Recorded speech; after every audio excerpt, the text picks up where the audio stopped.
Hubo de la ceremonia de ayer en la Asamblea Nacional, no logró usted individualizar quién fue el gran ausente ayer en esa asamblea. ¿Usted sí sabe quién fue el gran ausente ayer?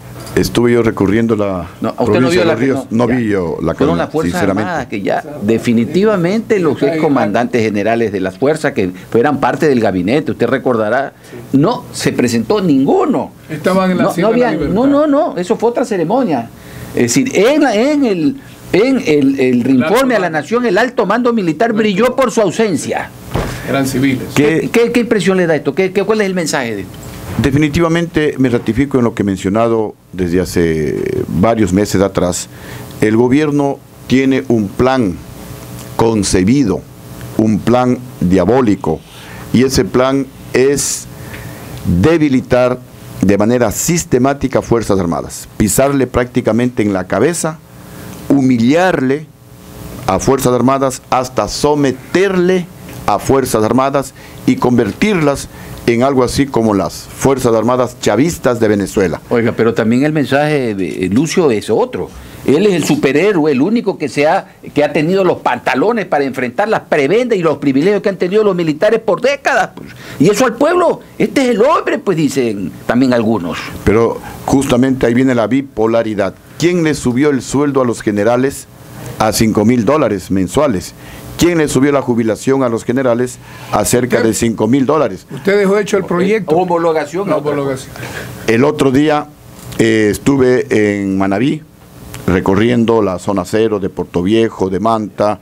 Tengo el honor pues de ser parte del Club de Leones y con algunos gobernadores del Club de Leones también pues dando apoyo totalmente apolítico, pero apoyo directo a la gente damnificada.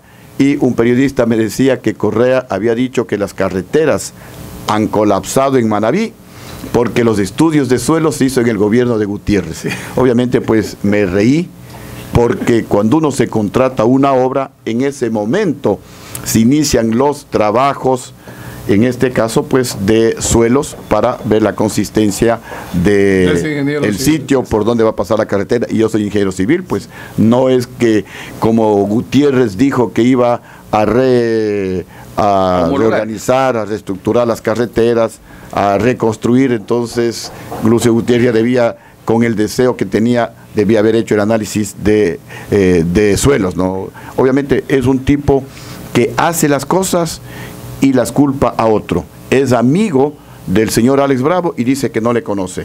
Sabía de que su hermano estaba firmando contratos por centenas de millones de dólares con el gobierno de Rafael Correa y dijo que él no sabía. Sabía que su primo hermano tenía el título falso de economista y le mintió al país diciendo que no sabía, pero con un cinismo sin nombre.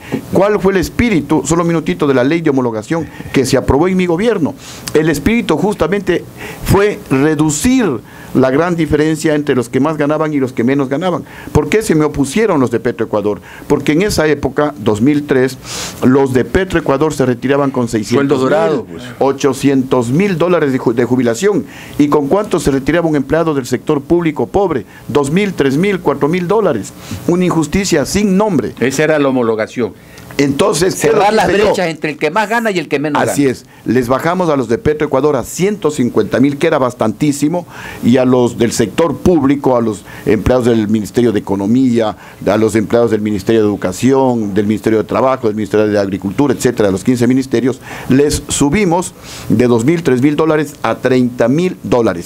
Habían los del Banco Central que ganaban $16,000. La Contraloría, el doble de lo que ganaba el presidente de la República. Entonces se les bajó. ¿Y qué pasó con los generales? Y mientras homologábamos al sector civil, porque la ley de homologación se aprobó a finales del año 2003, mientras homologábamos al sector civil, y todo pues con datos, ¿no? Porque yo siempre hablo con documentos.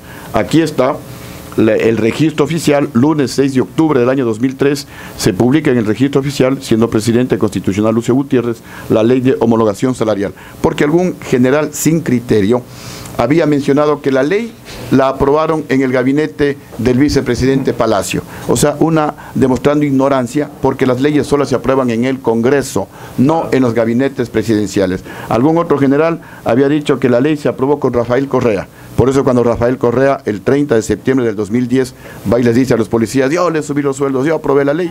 Los policías, como sabían, le dijeron, eso hizo Lucio. Y mientras les homologábamos el sueldo al sector civil, como era lo obvio, como era lo lógico, a Fuerzas Armadas, aportes del año 2003-2004, a más del presupuesto del Estado, a más del presupuesto que les entregamos en el año 2003, a más del presupuesto del año 2004, le dimos un aporte de 472 millones de dólares. Esto es lo que los generales golpistas le mintieron a las Fuerzas Armadas. ¿Cómo se distribuyeron esos 472 millones de dólares? Al Ministerio de Defensa, a la Honorable Junta de Defensa Nacional y al Hospital General. Para compra de medios de las Fuerzas Armadas. Sí, más de 169 millones de dólares. Porque dicen que allí, en esa época no se compró ni siquiera un cartucho. Con esto les estamos desmintiendo a esos generales mentirosos que le mintieron a Fuerzas Armadas diciendo que Lucio Gutiérrez no hizo nada y que por eso le daban el golpe de Estado.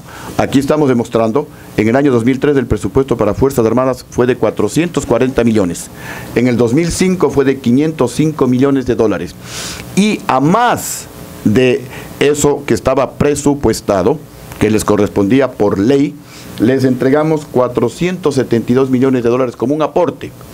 169 millones de dólares para el Ministerio de Defensa, la Honorable Junta de Defensa Nacional y el Hospital General, para la Fuerza Terrestre, a más de su presupuesto, 41.775.000, entre esto para la compra de uniformes que no tenían, botas, para comprar 3 aeronaves y algunas otras necesidades. ¿Qué creo entonces la diferencia entre generales que ganan $5.000 y soldados? Vamos allá. A la Fuerza Naval, más de 80 millones de dólares. Con eso igualmente compraron 3 lanchas, guardacostas, un avión de vigilancia, una draga que costaba como 25 millones de dólares, a la Fuerza Aérea 69 millones de dólares para la repotenciación de los aviones. Todo esto a más del presupuesto, en donde ya consta las asignaciones para el equipo militar. Al ISFA, 91 millones de dólares. Miren las ironías de la vida. Al presidente que les dio 91 millones de dólares al ISFA, los generales le votaron, le dieron un golpe de Estado. Al presidente que les quita 41 millones de dólares, no saben cómo brindarle pleitesía y llegan hasta al nivel de lacayos. Eso es terrible lo que está sucediendo en Fuerzas Armadas.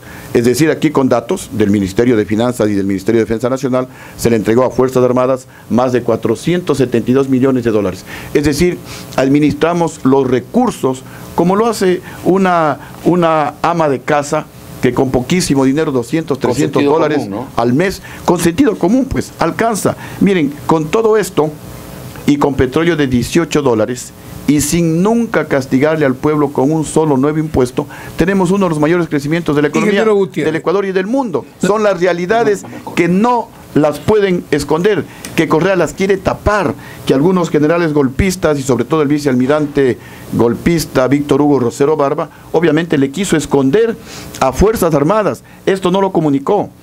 No saben, a veces converso con algún militar, dice, pero usted, ¿por qué no atendió a Fuerzas Armadas? Miren, mientras se les homologaba a los militares, se les entregó 472 millones de dólares. Entonces vamos a la homologación. En el 2005 comenzó la homologación a Fuerzas Armadas, pero vino el golpe de Estado. Posiblemente ya hicieron algún pacto con Chávez, con algunos de estos señores, para a los generales subirles en demasía el sueldo. Es que la ley de homologación es para subirle más al que menos gana. Cerrar las brechas. Y menos al que más gana. Cerrar la brecha entre los que más ganan y los que menos ganan. Por eso también aquí, todo con documentos, hay un documento publicado por Naciones Unidas y se hace eco